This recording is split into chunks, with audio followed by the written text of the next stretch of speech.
Well, welcome back, everybody. Really excited to have you here because we have an incredibly special guest. You know, very few people have had such a profound impact on our industry, on our profession as Monte Ford. And, many people don't know Monte because he keeps a low profile. He's incredibly humble. He just does his work and does it really well.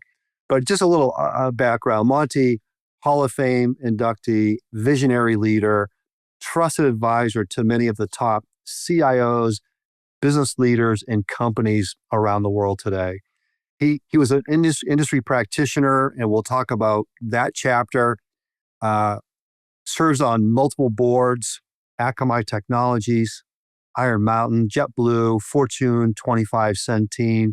We're going to talk about his board service, and all the learnings that have come from that. Interestingly, Fortune magazine named him one of the 50 smartest people in technology, and for good reason. You're going to see why. So Monte Ford, big IQ. He'll never admit to that. Big EQ, people first, people-centric leader. He will take credit for that because that's so near and dear to him. But as our mutual good friend Rob Carter would say, big AQ as well. He's got this adaptability quotient that is a real differentiator. So get ready for an incredible conversation with one of the most respected and accomplished leaders in our profession. Monte Ford, welcome to the podcast. Wow, I didn't know I was that advanced in my recognition in the world, Dan. Thank you so much. Well, you certainly are. And Monte, I want to jump in. I've got so much ground to cover. There's so many dimensions of the Monte Ford journey and story. And so I want to unpack a lot of that. And, you see the world through a unique lens. And there's reasons why. You were a practitioner for many years, a decade in the tech space. You were at IBM and digital equipment in their boom times. You were a decade in financial services. That's when you broke into the CIO space, which was just the start of a pretty incredible journey. And then the third chapter, as a practitioner, you were the SVP and CIO at American Airlines for 11 years. That was during a really challenging time in the airline industry as well. So looking back, how would you describe that incredible journey, Monte? I don't know that I look at it as a journey, but journey sounds like work. It's been an interesting even life for me, but interesting career. Coming out of Washington D.C. originally, and then getting in a little bit of trouble as a kid, and then getting sent away to school as a result of it through the ABC program, which sends high scholastic aptitude kids out of inner cities to private schools and boarding schools. And I went through that program kind of against my will. But my parents, my mom in particular, made me do it. And, going away to school at a very young age and then coming home to the environment that I grew up in was eye-opening for me. So my mother would always tell me, go see what the world looks like and try to do things that might be interesting that other people aren't necessarily doing. And so I did that, got to college, and this new, dating myself here, this new technology world, this computer science, was starting to open up, and there was one class available. And I took it, and it was on programming.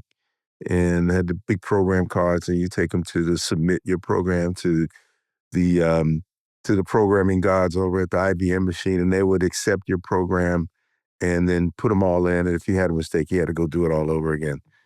And I thought that was just wonderful. So I took time off from trying to save the world. I was really going to go into politics so I could help people, and decided that computers were going to help people one day. If they could do all the things that everybody was talking about, they might be able to do in the future. And I'm amazed at what technology's been able to do thus far. And so I went to Northeastern University and had co-op jobs there. So I went to school 6 months and worked 6 months. As a result, when I got out of school, I had 5 job offers at technology companies. I decided to go with IBM. Went from IBM when they reorganized to move me to the government group. After a while, I went to Digital Equipment Corporation. And I was in the first group of digital that you used to have at DEC, you used to have an engineering degree to be in sales. It's a very technical company. So I was in the first group of people that didn't actually have an engineering degree to get into sales. And, but you had to be really technical anyway. And so I, you know, cut my teeth there selling very technical things and had to be in banking is where I started. There was no banking or technology sales group in Boston. And so I started working selling wire transfer um, solutions, money wire transfer, which were huge technical, complex things to do. And then I moved to selling trading rooms, building trading floors, and all those kinds of things. Went into marketing and did marketing for a while, and then did sales and managed a team of people.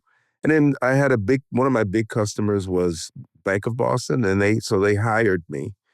The COO at the time hired me to work in share technology with 2 other people there.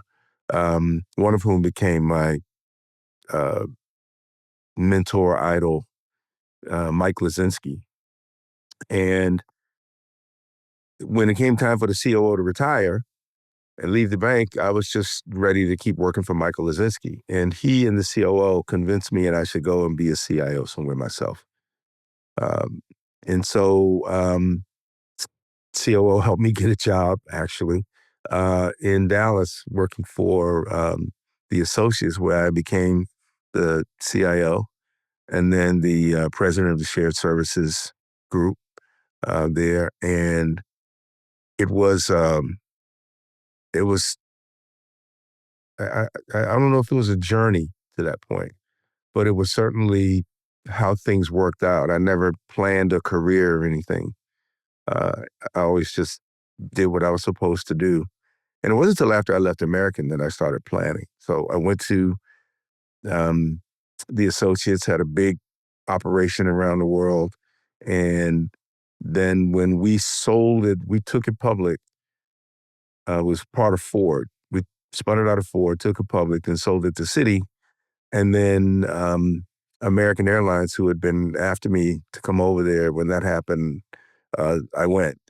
And we had we had spun out the Sabre technology group. So we built a technology group from scratch.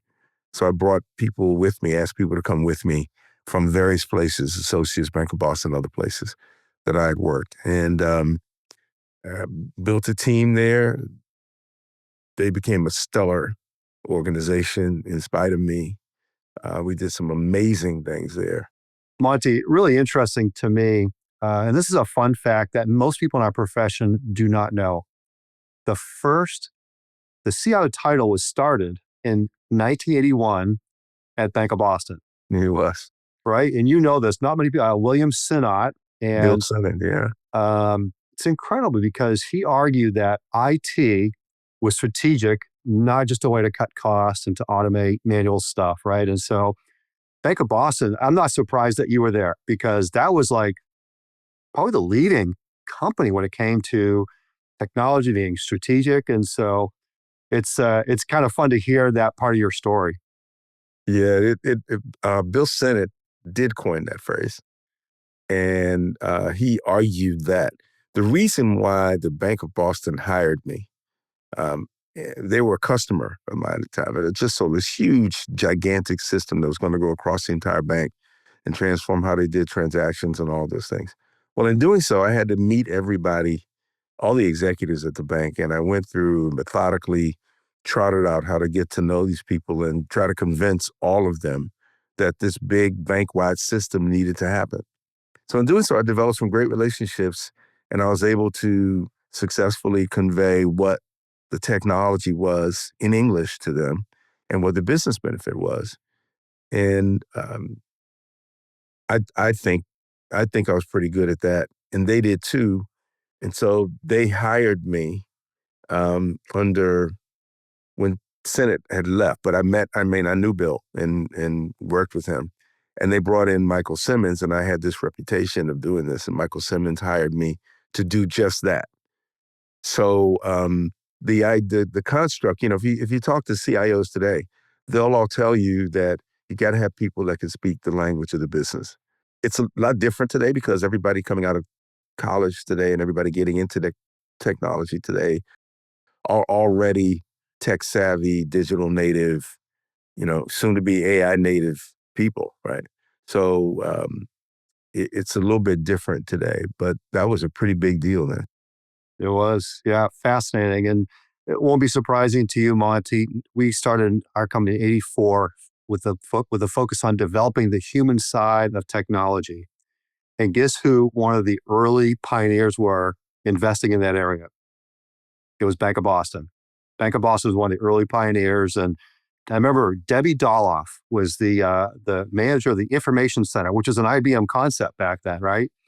Put a bunch of people out in the middle, get them out of the glass walls and go talk to those darn users out there, right? But Bank of Boston was just such a leader.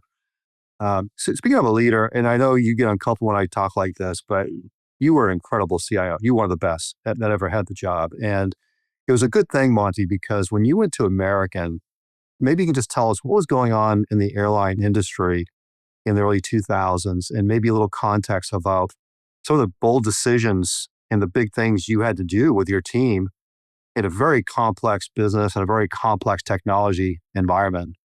And American, we had just spun out Sabre. American had just spun out Sabre.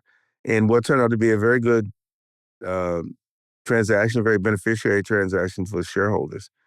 Problem was we outsourced all the thinking and all the IP and everything with it to bring value to the shareholders. So we needed to start over. And there was a little bit of a wanting to start over and start from scratch anyway, from the CEO, Dar Carty, who was very visionary around technology. And he thought, one of the things he thought is, now we sold this off to Sabre, sold the technology and outsourced, all the tech part of Sabre. What can we do differently if we sort of start over and build things differently? So went and got all of the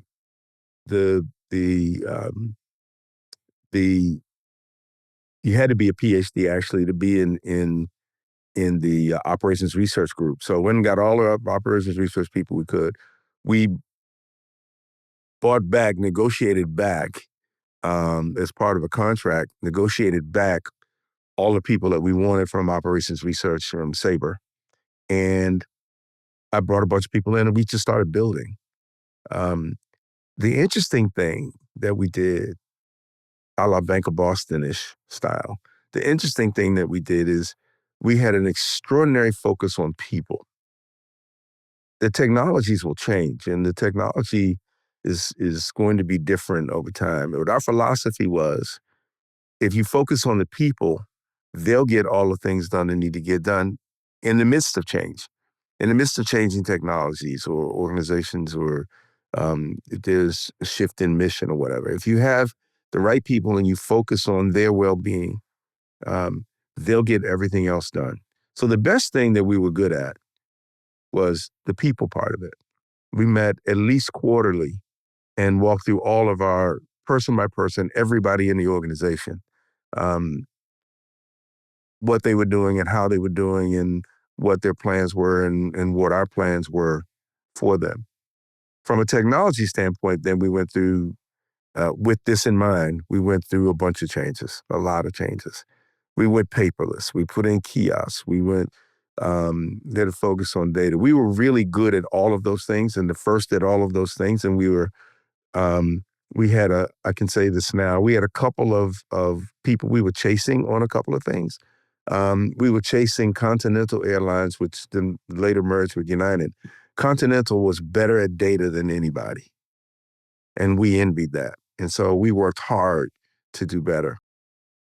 Alaska was best with innovation and interacting with their customers. So we wanted to be like them in that. And then we wanted to be better than them. And this, hopefully this doesn't sound narcissistic or braggadocious, but we did both. We were the first ones to go paperless. We put in kiosks in the way that others didn't have kiosks in the past. We had personalization and built a website that was the envy of the industry. When the iPhone came out, Apple had us in their commercials because it was that good. Microsoft had us at their programmers conference and at their tech conference because we were that good. I mean, we had really, really, really good people across a broad spectrum that I just let go. And my job was to make sure that we had relationships with the people in the business. And it worked out. People don't realize, Monty, that wasn't done then. This was new, right? All these things you're talking about were brand new at that time, and just so innovative. And the industry was, I mean, you layer on the industry dynamics, right? The airline industry went through some really challenging times, and I know your organization was pretty and pretty important, pretty vital to managing through all that. I think it was. I think what we really did best was think through what the problems were that need solving, and then let people that could go solve them. I didn't make a lot of decisions. I approved a lot of things. I didn't make a lot of decisions. There are people that worked in the organization that were incredible at making these kinds of technology decisions. And I feel like I was really good at buffering them from all the things that would get in the way of them being able to do their jobs. We went through some difficult times at America, and after 9/11 and all these other things, we had, relatively low attrition in the areas that matter to us. We try to take care of people that did the best at what they would do or could do. And we certainly developed a number of leaders that are off now in other places in big jobs and CIO positions. Yeah, no question, no question. Well, Monty, I want to kind of step back a little bit and get more your perspectives on the CIO role, IT leadership in general. And here we have this special thing we do. We have the mystery questioners, people who know you well. And so I'm going to ask a few of our friends to chime in here. They've got firsthand relationships with you. These are CIO legends themselves, and they appreciate you. They appreciate what you've done for them personally and for the industry as a whole. So let's listen to this first one. We come back. Tell us who this is, and we'll have some fun with the question. Monty, I can't think of anyone else in the industry who has successfully transitioned from being an awesome CIO to leading an organization that brings together top CIOs from leading corporations worldwide. I believe the CIO Strategy Exchange is the premier CIO gathering, highly sought after by not only CIOs, but also by top-tier CEOs from both the largest tech companies and the most innovative startups. How would you describe the evolving influence of corporate technology leaders, regardless of their title? Is their influence growing as companies embrace digital transformation, or is it being challenged by the rise of AI, major consulting firms, and citizen developers? So people couldn't see you during that question. You had a big smile on your face, Monty. So who's that? Yeah, I had a huge smile on my face because it's embarrassingly, that is the CIO's CIO. He is the epitome of what a successful CIO is, and has been, my idol as a CIO for a very long time, and many other people. He's a generational talent, as they say. And that's certainly Rob Carter from FedEx. And Rob is one of my heroes. So I was I was pleased to hear his voice. He owes me a text though. I wonder why he's not hadn't texted me back yet. But Rob asked a question about technology and CIO strategy exchange, which I hope we get to talk about at some point. But the role of the CIO, this question is changed. It's always going to change. It's going to evolve. And we try to keep up with the evolution of that, and we try to influence it, actually. And so Rob asked a question about leadership in change in an AI world and in a citizen, development world. Uh, and the role of the CIO has gone from back in the day, you were talking about the glass walls and getting people out of glass walls. And I was talking about programming and going humbly submitting um, my program to the IBM people. At the time, every center was run by IBM machines, typically, a couple others in there, but mostly IBM, and you hope they get to it. Um, that evolved, right? It evolved with Digital Equipment Corporation and personal computers and internet, and everything is sort of horizontal now. And so this natural asks the question, the CIO who used to run technology, used to ask permission from him or her to use their machines, that world has been gone a long time. And it's evolving more and more in a world where everybody comes out of college, as I said, digital native, soon to be AI native. What's the role? The role is not the gatekeeper or the guardian or the sort of monolithic person that manages all of technology. The role is very much one of influence and capability and vision and thinking and being able to tie technology together with the business problems that exists in whatever organization or institution it is. And um, that's the role of the CIO, the best one. Now, I will tell you, there was a time where business people would sort of say, oh, I can just take this person from marketing or take this person from HR or take anybody and they can run technologies. There's still, that's not that's not the world that we're entering. The confluence of being able to understand chips today and what chips you need to have in your technical environment to be able to run AI effectively. And is it large language models? Is it medium language models? Is it small language models?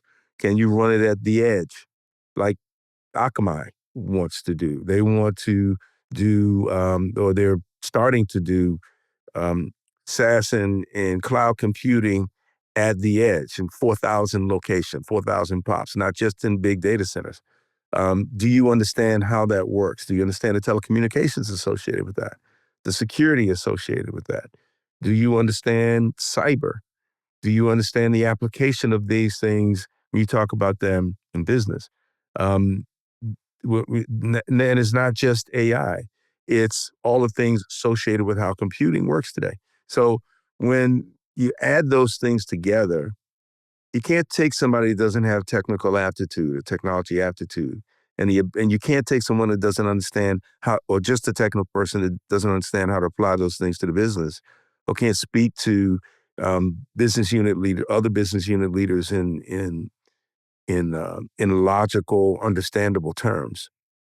There's a combination that goes on there that requires you to be successful. And Rob is, over time, has been the most successful person doing that. So to answer his question, uh, it, no, the role of CIO is not diminished. It's changed and will continue to change towards this sort of leadership and influence, more so than command and control.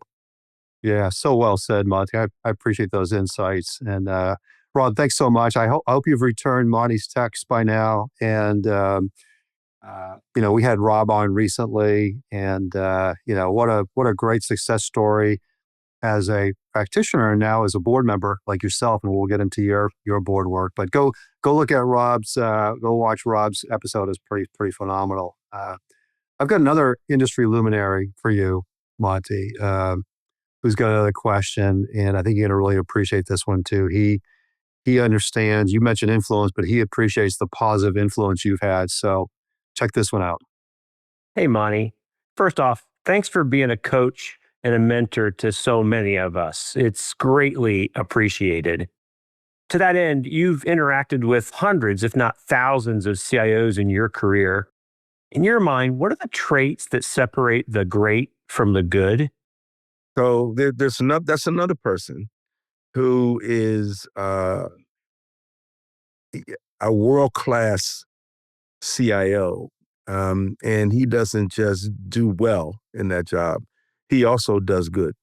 whether it's his work with Year Up, training people, taking people that don't in rural areas that don't have access to technology training, or urban areas that don't have technology training and access, and putting them through programs and reaching out to them, or hiring them.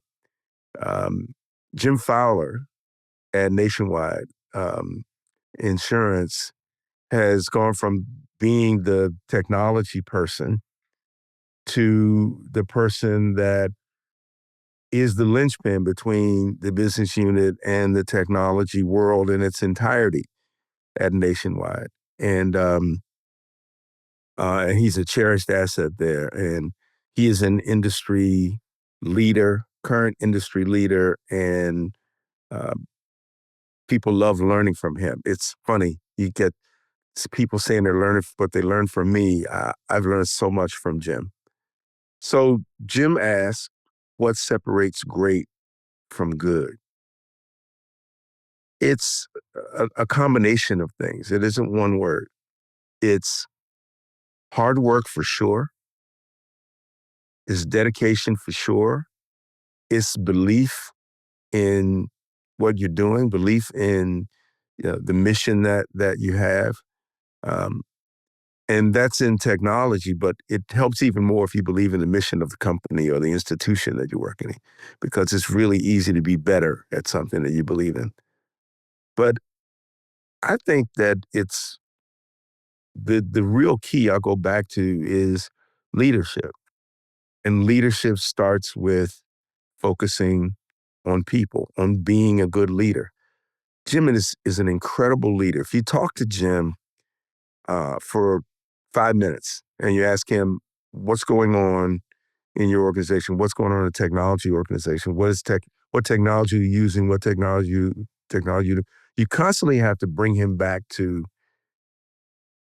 the origination of the question, because he always veers off and starts talking about his people, and what he's doing with them, and something that somebody did the other day that stood out, something that somebody's going to do, and somebody he has a lot of confidence and faith in. So the difference between good and great is leadership, and the difference in leadership and incredible leadership like Jim is your focus on people. So good. Yeah. Thank you, Jim. Jim was on recently, and I did something to him that was probably unfair, but the last mystery question, and I'm not going to do this to you today, but my last mystery question was his daughter, one of his daughters. And he needed a few seconds to get some composure back. So I was filling some air, right? Because it was pretty special. And he talked about his superpowers and whatnot. But speaking of superpowers, I've got two more mystery questioners here in a row. They're going to tap into your perspectives on the future of the CIO role. So this will be a little bit of Monte the futurist and get your perspectives. It's always very, very good. So listen to this first one. Hi, Monte. Throughout your career, you've been at the forefront of transformational leadership and a leader in driving innovation. It's an honor to know you and ask you a question. With your extensive experience at navigating shifts in business and technology, I'd love to hear your insights on how you see the role of the CIO evolving in the next 5 years, especially with the rise of AI and automation, as well as what leadership qualities do you think are becoming more critical for CIOs in today's digital-first environment? We know some amazing people, don't we, Monte? Oh my goodness, you know some amazing people. You know some really, and they're all my, heroes, right? So Kathy Kay, I met when she was at PG&E in a difficult situation. She was managing through it and just doing a wonderful job there, and got pulled away to principal in financial group in the Midwest, where she's from. She's a native Midwesterner. You can hear it in her voice. So Kathy's talking about asking about the future of the CIO, and it's going to sound a little bit like a broken record, but Kathy is the future of the CIO. She reinvented herself twice to accommodate what needed to be done in the place where she was at the time. And so the future of the CIO is not one that is going to be somebody that predicts the next technology. What's the next thing going to happen in 5 years with AI? What's going to be the technology of choice for these people or those people? The successful CIO going forward is going to be a person like Kathy. It's going to be the person that can really be nimble. That's what you need to be good at. The person can really be flexible. The person that can turn their organization quickly. The person that can change their thinking on a dime. The person that's not so hung up on their own thinking and their own, personal strategies and plans that they go to a meeting and something makes sense. They say, I was wrong. Kathy's the epitome of that. Kathy will say, I was wrong. Kathy will say, let's do this instead. Yeah, incredible. Thank you, Kathy. It's we did a podcast together recently as well, and I ended hers with her 2-year-old grandson telling Gigi how much she loved him. She loved her, so that was pretty cool. But those are great comments, and you talk about how Kathy's reinvented herself, her nimble, flexible approach. Kind of going back to Rob, one thing that Rob talks about is he calls it Q cubed, right? We appreciate IQ. We appreciate EQ, and Rob adds to that AQ, which is the adaptability quotient and how that's the differentiator. And you just define that, to a T. But thank you, Kathy. I've got another one here from, I've got one of your good friends, part of CIOs for a long time, is known as tells it like it is. So you're going to know who this is right away. So check this one out, Monte. Monte, how do you see the role of the CIO changing now that most enterprises have a chief digital officer, a chief AI officer, and a chief data officer? Which roles are fads and which roles are real and sustainable?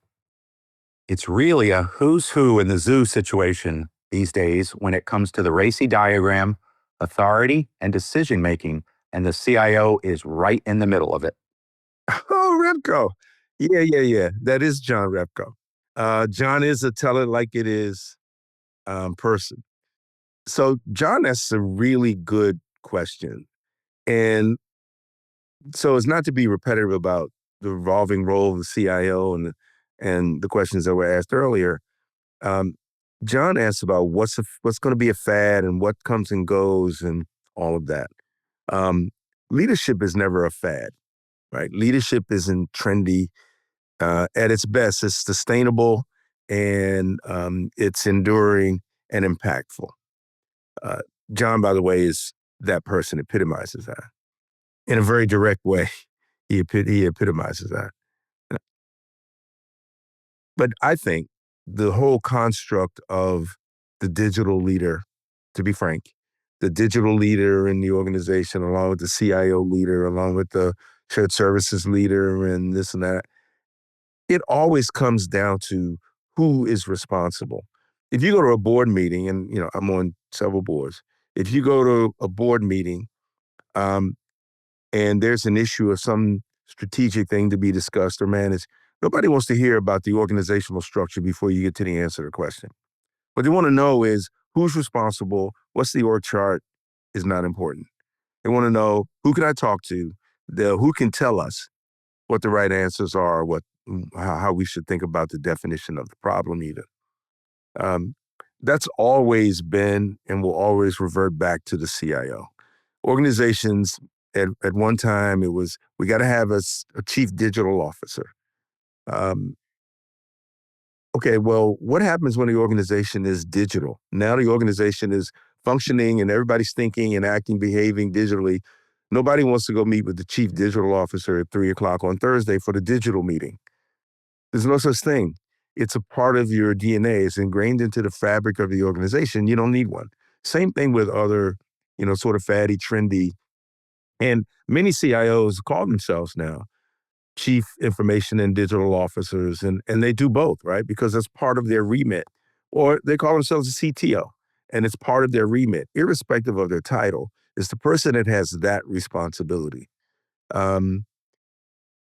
that person is the one that when something goes wrong gets the phone call, and that person is the one when something goes right is quick to give the credit to somebody else. Really good. John, great question as always. I know John, 5-time CIO. His legacy, Monty, and you know this, I forget the number, but over 50 C-level leaders out in the wild today who were part of John's worlds, the groups that he led over time. So pretty incredible legacy there. Speaking of legacy, Monty, I want to shine the light a little bit more on your journey, your success as a CIO. And I've got a paper trail, so you can't deny any of what I'm about to say. So there's proof of this, there's evidence. And so one data point, you were inducted to the Hall of Fame, the CIO Hall of Fame, very prestigious, very small group of people. That was in 2007. And that year was like unbelievable, the group of people. It was one of the cool things, Monty, I just want to share is that they gave each of you, they did an article that year, and they gave each of you a special title. So Rob Carter was part of that group, and his title was Delivering Innovation. You probably remember John Bushy, Maristar Casinos. This was a big time back then, the CRM revolutionary. That's right. Our friend Barbara Cooper, who is still doing amazing work today, she was Toyota. Hers is around business IT alignment.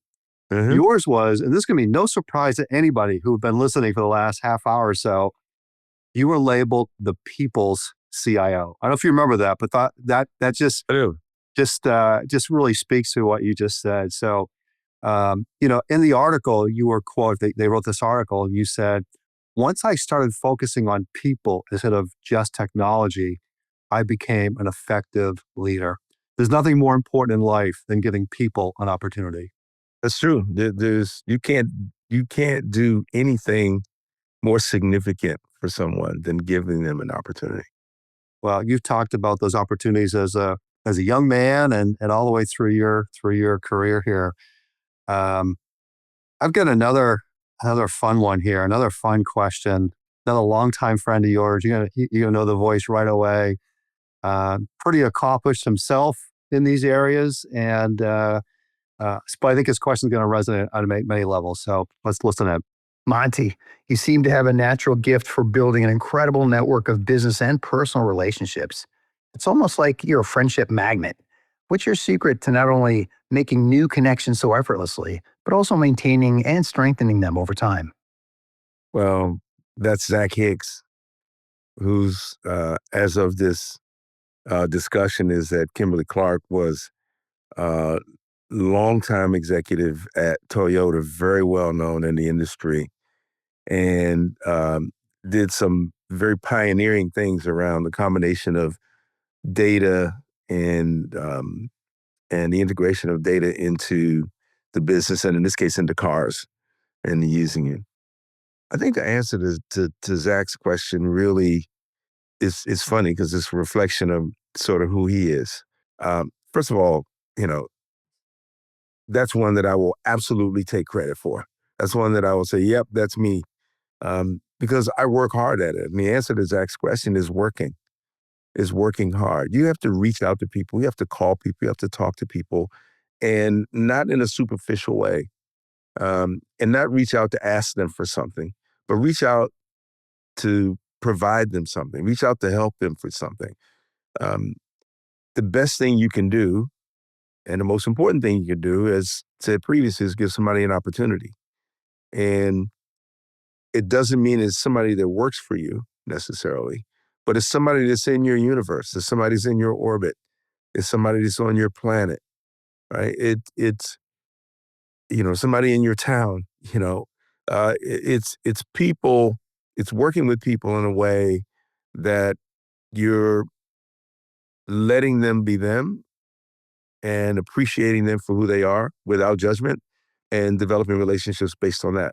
I mean, you throw the business aspects of the relationship in there, that just adds to it. If you can't have a good relationship with somebody, it's hard to have a good business relationship with somebody. So I really work hard to develop the construct of having a relationship with people that's meaningful and not superficial in the sense that it just matters what we talked about today at work. If you know what's going on in people's lives to some degree without being nosy, and they know what's going on in yours, it's easier to relate to those people and work with those people and compromise, collaborate, and get things done. Such a good point, Monty. And I'm going to challenge the audience, those folks who get busy, their heads down, they're doing the work, but they don't do those things intentionally. And they're the people that you only hear from when they need something. Hey, I just lost my job. And they don't nurture those relationships when things are good. And so it's just a good challenge. And Zach, thank you for your question. We had a fun time doing a podcast recently as well. And all these folks are part of CIOs, the CIO Strategy Exchange. I'd love to get you talking about that, Monty, because it's such a impactful group. It's such a special group. It's kind of quiet. I don't want to call it a secret society, but it's kind of a quiet thing. And so I think it's one of your greatest gifts to our profession. I think you've been at it now 10, 11 years. You were part of CIOs as a member, now leading it for a number of years. 50 of the top CIOs from the largest corporations. Just it's an amazing group. So kind of love on CIOs a little bit, Monty. And so CIOs is easy to love on. It's my professional love of my life. I mean, I get to interact with 50, two groups of 25, which is what we limited to. CIOs, CTOs, whomever the top person is at these Fortune 100 companies. And you have to be a really large company. I get to interact with them all year long and see them a couple times a year, 3 or 4 times a year at meetings that we conduct. And it's the best thing that I did outside of my day job when I was a member. And it's the best thing that I could possibly do now. It is the juxtaposition, the intersection, the point of concentric circle on CEOs from big companies, AWS, Google, IBM, whatever it is. The CEOs of hot startups, Figma, Twilio, Datadog, all those companies have been in Snowflake and those kinds of companies as they were startups. And, those entrepreneurs and founders and thought leaders in industry. So the head of the Harvard Business School, the head of the Stanford Business School, or the top demographer from the such and such institute, or something like that. I mean, we have world-renowned people, a leading expert in the U.S. on China or Russia or India, which all of whom we've had in. Senators, name it. The combination and confluence of those things in a constructive, curated environment is amazing. The CIOs meet and talk, and the best thing about the meeting is their interaction with each other. Well, I wouldn't say it's necessarily a secret society, but we're pretty private. Nobody in that group needs to be on yet another distribution list or needs to be on, a public. They're already public figures. This is a place where we come to not do that, to not be that, and to interact with each other. And we're very careful about things like antitrust and all of those kinds of things. But it is a place that people go and want to be and don't miss. We have a pretty hard rule about attendance. If you can't attend because it's so small, you can't be a part of the group, or we ask you to leave the group. And we don't have an attendance problem, and we don't have an attrition problem. We don't ask people to leave the group, and it's not a thing that people come to and say, "Oh, I don't want to do this anymore." They look forward to coming to those meetings, and it's the reason why is because of each other. I'm really blessed to be able to be a part of that.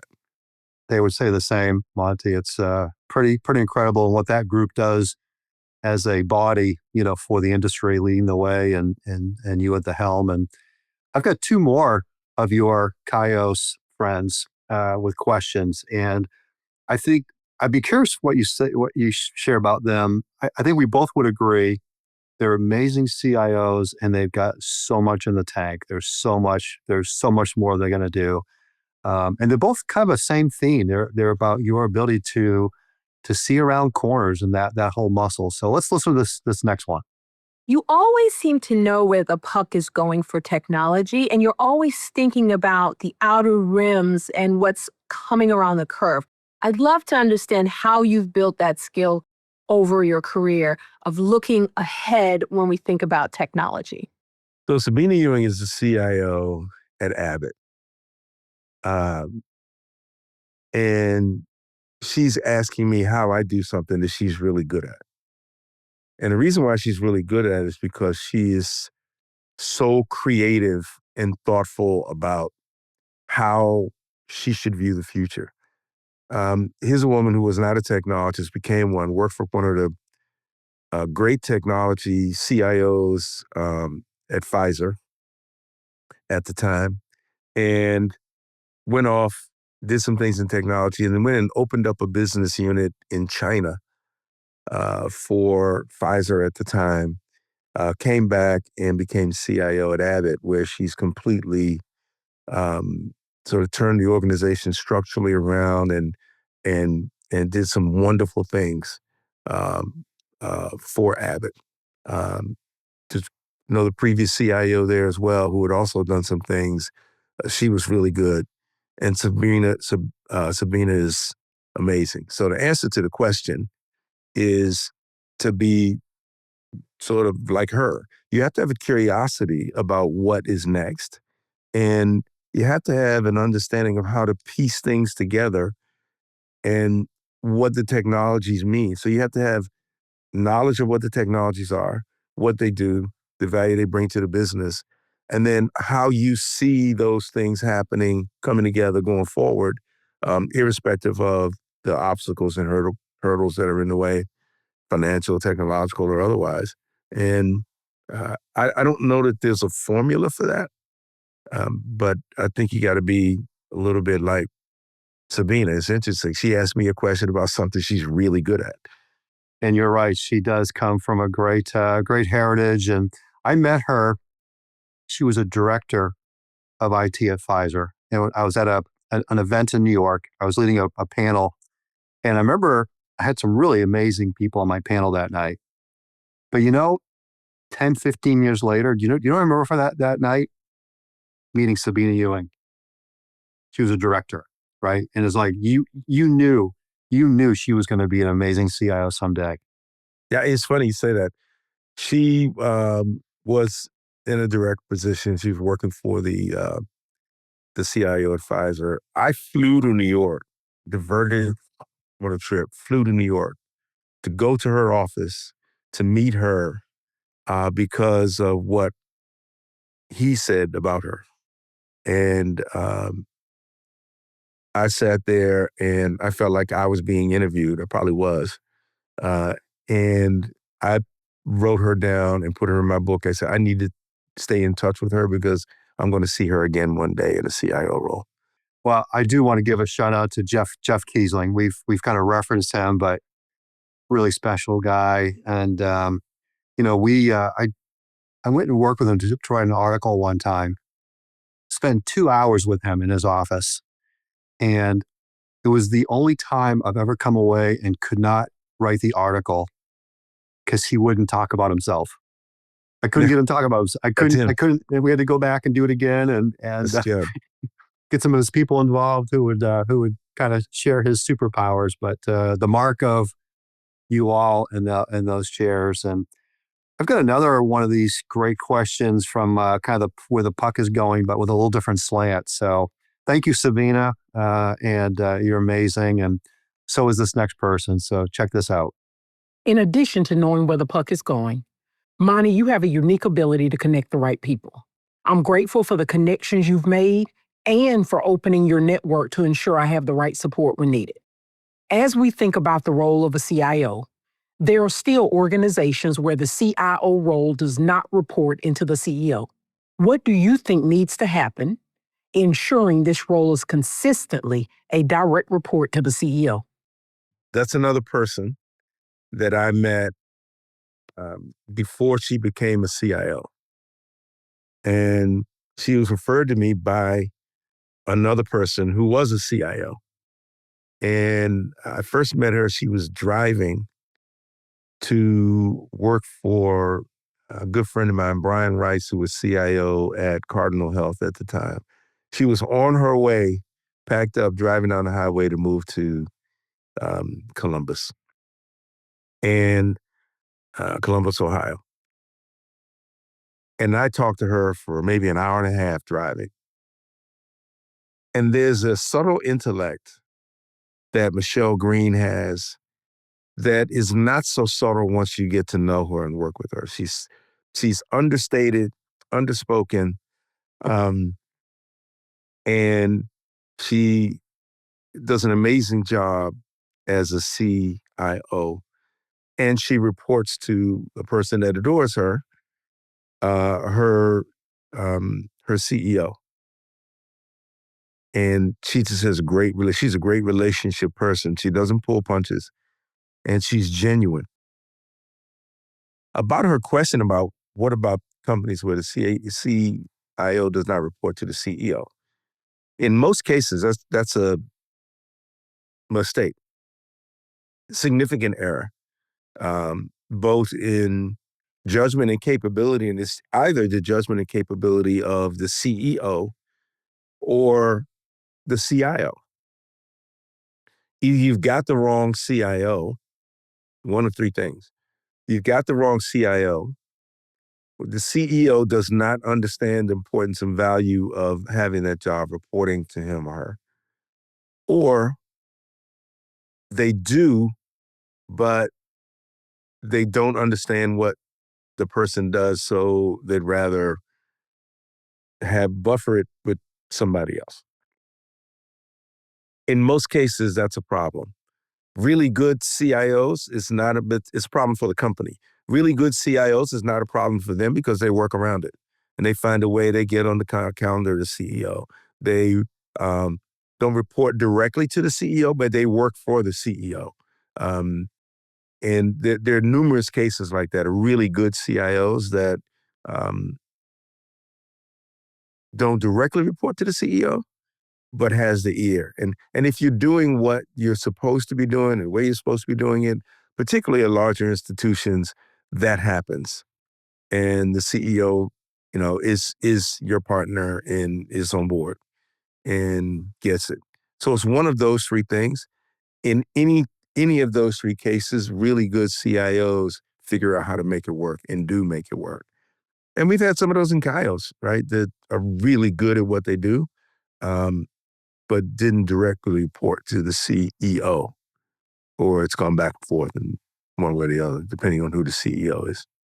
Michelle, thanks so much on her first board. And as I said earlier, just so much in the tank and just so excited for her and what she's going to accomplish. And understated, great word. Monte, every time you and I talk, I learn so much from you. You're thinking about, you mentioned the edge earlier, but you always think on the edge. And with all the dynamics going on right now, you've been bringing into CIOs like the impact on like the studying the brain, like you're actually getting into brain and why that matters. You're getting into things like we've got to change accounting today. You talk about critical infrastructure. Well, can you just kind of wrap on some of those things? Because I always learn a lot when you do. Yeah, well, thank you for saying that. I mean, I learn from the collective, right? But let's take basic things like accounting, where we're in a world where people are moving, to SaaS orientation, cloud computing, which is OpEx, operational expense. But we live in an accounting world with technology, so CapEx, capital expense. And so in capital expense, the history of it is, well, you got to have a 5-year amortization and a payback over. In a technology world that's moving so rapidly, where the life cycle of technology changes a lot faster than 5 years. Think about generative AI was not around 5 years ago. per se. Um, I mean, how do you reconcile that? I mean, we're on the fourth generation or fifth generation of it, and the third or fourth generation of chip, and so we need to, think about CIOs, and you think about what the chips are, what kinds of chips they're using for AI, and think about how robotics play, and think about agentic AI, and what are you going to do when half of your population are agents, right? Do you give them employee numbers? Are they responsible for making, decisions? If so, if there's something that would have been a fireable offense for an employee, what do you can't fire the agent, or do you? I mean, so eh, when you think about that and you compound things like cyber on top of it, we have not gotten to a point where we can adjust as rapidly as we need to for the changing life cycle of technology and the changing role of people that manage those life cycles. The U.S. government is not likely as advanced as and have the ability to change and monitor and manage and help with and support the technology that companies need and the infrastructure around cyber in ways that are as quick and nimble as the industry is moving. So how can they govern or regulate in that environment? And there needs to be governance and regulation. There needs to be guardrails around things like AI. There needs to be sort of government help and in some cases oversight in the technologies. We haven't even gotten to quantum yet. It's going to be a completely different world. I mean, it's a few years out maybe, but it's not, you know, 30 years out. So, there are a lot of things that I think move rapidly, and the ability to stay nimble is where people ought to be, and to move quickly in understanding what the technologies are that affect your environment and your adjacencies, because there's all kinds of dependencies. Things like supply chain. We've found out that technology supply chain started finding out in COVID, and now found out really with cybersecurity, it's pretty important, right? So how do you reconcile all of those things and at once, you know, as you said, see around corners and become a pragmatist, a futurist, an audit and AI expert, all of those things all at the same time? You got to be able to work in an environment where you have people that can support you doing those things effectively, and that you have a unanimity of purpose and a mission orientation that drags you into making the right kinds of decisions, because you have a lot of them to make. Incredible. Thank you for that. And Monte, I wouldn't be doing my job if I didn't talk about another big part of your Chapter 2 journey has been your board service. You're on, I think, 4 public boards. You mentioned Akamai Technologies earlier, amazing company. Iron Mountain, JetBlue, different industry, but one that you know well. Fortune 25, Centene Corporation, know them very well. I'd love to tap into your lens, both for what should CIOs know about how boards are thinking right now, and also how should boards be thinking different today about the risk profile, AI, cyber. How paranoid should they be or shouldn't they be? I'd love to get those 2 perspectives of yours. There are a number of CIOs, certainly the CIOs, for instance, that would do well to be on board. It's going to make you a better executive. Some companies allow their CIOs to be on boards. Some don't, or until a certain point and if they do, they allow you to be on one, but many companies don't, which I think is a mistake, because it makes you a better executive for sure. Understanding somebody else's environment in that way. I think that my board service, it's a little bit different. So I've been on 12 boards, starting in 1996, when the COO that I mentioned I worked for at Bank of Boston was chairing a board and needed to redo the board and the company and needed some help and somebody he could trust. So he asked me if I'd be interested in being on the board. And I didn't know any better. Said, sure, if it's for you, Mike, I'll do it. And it was very eye-opening. I'm on multiple boards now, and it's a labor of love for me because they're all things that I believe in. They're transformations. Iron Mountain, it transformed from just managing, sort of people's paper to a content management company now that build data centers is their big business. And they do lifecycle product uh, reconciliation for companies that recycle PCs and things like that and get value from that. But the data center business is huge, along with content management. And, um, JetBlue is its own story, maybe the best public profile of people really liking the product and the people there kind of a story. Um, and Centene is mission oriented, right? Centene works with helping the people that have the hardest time getting health care, foster kids and people that are incarcerated and Medicaid and Medicare, and helps the people that you know may need it the most and have the toughest time with getting medical care coverage. So they're all very different, and Akamai is just a great technology story.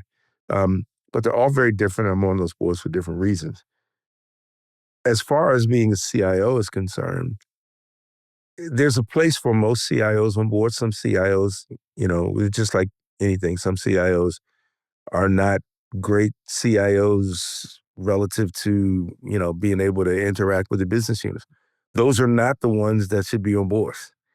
The ones that are, the ones that can relate to applying technology to business unit or the business problems of their companies and institutions are the ones that should be on boards. There's a need for them, and there'll always be a need, and increasingly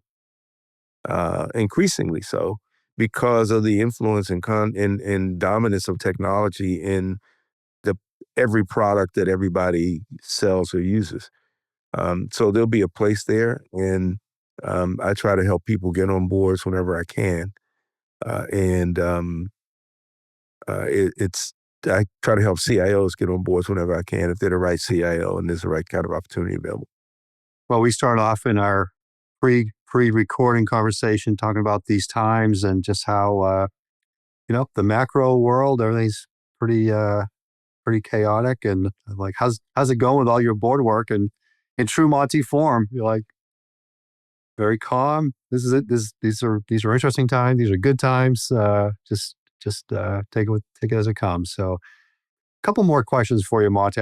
I know you've got a full day ahead here, but when we started the podcast, when I launched this, we wanted to be intentional about giving back. We wanted to do something for our industry, and so we have this thing called Tech for Good, and to date we've committed over $400,000 in scholarships to our TechLX leadership program. 36 STEM nonprofits are benefiting, and I know you do so much and have done so much over the years. But is there a nonprofit in the STEM space that you'd like to gift that to? There is actually close to your original home. Mass Insights is an incredible organization with a great board, and they do a really good job of helping to train youth to be prepared for a technological future. They're based out of Boston. They're really well run and well structured and organized, and uh, it's an organization that I believe in. And if you guys would be so kind to support them, that'd be wonderful. That's amazing. I just learned about them and their great work. And who are they serving, Monte? They've got a special intentional group. So they serve kids. They end up serving everybody, but they serve a lot of Hispanic kids in STEM and tech related things in the Boston area. Some Black kids, white kids, kind of everybody. But in Boston, in the Boston area, there are a lot of Hispanic kids that don't get the kinds of opportunities to learn about STEM as much as maybe some other people. So they do a good job in general. They do a really good job in that community. Yeah, fantastic. We will definitely promote their good work, and excited about that. And one last question, Molly. I just wanted to get your take on this. This is kind of a fun one, kind of out of the blue here. So, going to give you a chance to build your dream advisory board, and pick your board. It could be people who are still with us, maybe they're past, maybe people you know, people you don't know, but who would be on the dream advisory board for Monte Ford? How many people on this You board? can have as many as you want. Okay, well, I can tell you my top three would be. All right. The top person would be Jim Cash, for sure. Dr. Cash, Professor Cash, is a leader in so many ways, and it's funny. He's one of these people. If you mention his name, everybody that knows him will say, "Oh, he's my mentor," you know, and "Oh, I'm close to him." And you physically can't be a mentor to that many people. You physically can't be a coach to that many people. But he's a person that has a building named after him on Harvard Business School's campus. He has a statue. There's a statue of him in front of the arena at TCU University in Fort Worth, Texas. And there's uh, a statue of him in my head and a building of him in my heart. He has done so many amazing things, not just breaking the color barrier in sports in the South in basketball, and going on to Purdue to be to study math and technology there. But he really created technology, cottage industry, and academia with his buddy Warren. But he's chaired. He was lead director of Microsoft, lead director of GE, lead director of Walmart. He's been on so many boards and done so many things for so many people that will never, ever know that he did what he did for them. And I'm one of the people that does know what he did for me. And I can't repay him. He's so smart, so insightful. He's helped me from doing some really stupid things over time, even though I've done some stupid things that he stuck with me. Special people. There's times when I had a chance to do some things with Jim back when he was Professor Ash. And you don't realize sometimes just how blessed you are to be around people, and then just to see what he went on to do. So I'm not surprised to hear you say number one. So thank you to Jim. Yeah, he's number one. And he's one of the owners of the Celtics, whom I love. So, so that's special too. The other would be my grandfather, Wilkins Hunt, whom I've never met. Everybody in my family that knew my grandfather quotes him, speaks highly of him, talks about him.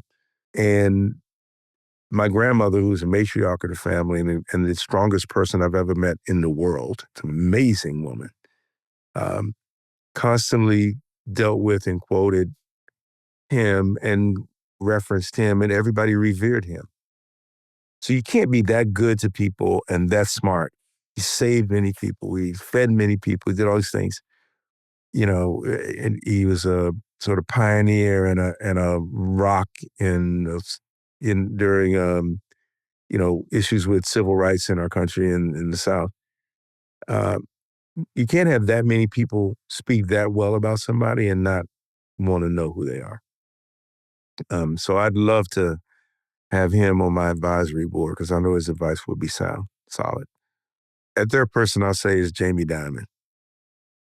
Jamie Dimon, I wish he'd run for president. He is a fearless, very strong, very opinionated, most of the time right. Most of the time he's correct about things. But most of all, he's a leader. And he's not afraid to lead. And he's created an environment where he has the power to affect many things, and he does. So he's a really good person. The other person would be my wife.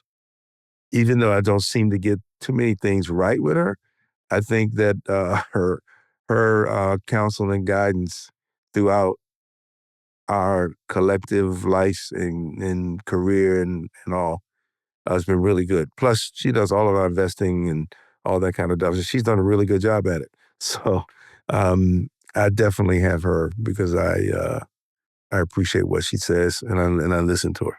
Love it. I love it. It's what a dream team, and I know she's special people. And Jamie Dimon, I mean, 2006 he became, I think it was 2006, coming up on 20 years running that company, through interesting times. So what a great pick, and not afraid of being paranoid, right? I mean, So, well, thanks for that. Those were great picks, and Mr. Hunt, thank you for your impact as well. So, well, Monte, this has been mind blowing. This has been, I mean, when I told a lot of your CIOs friends, they're like, Monte doesn't do these kinds of things. He never does this stuff. So, thank you so much for sharing your story with the Tech Whisperer community. Well, I appreciate it, Dan. And they're right. I don't do these things, and they know. But I think you're a special person. You've impacted a lot of people in a lot of ways that I know and that I'm close to. Some of them were on these mystery mystery guests, on the mystery questions. But I thank you for doing what you're doing and protecting the profession and advancing the industry. And thanks for having me on.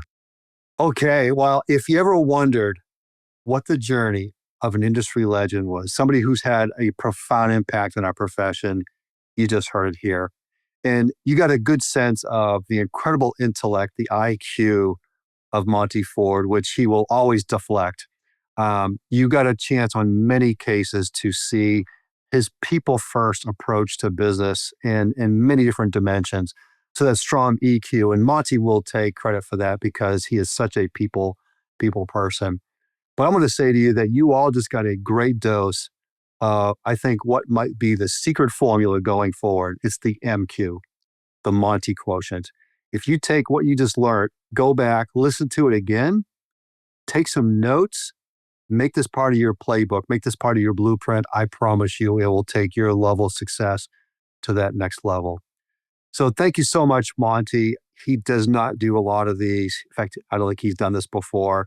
So really blessed, really fortunate that he would come, take some time and share his story. So thanks so much. You all absorb this, enjoy it, share it, and we will see you next time.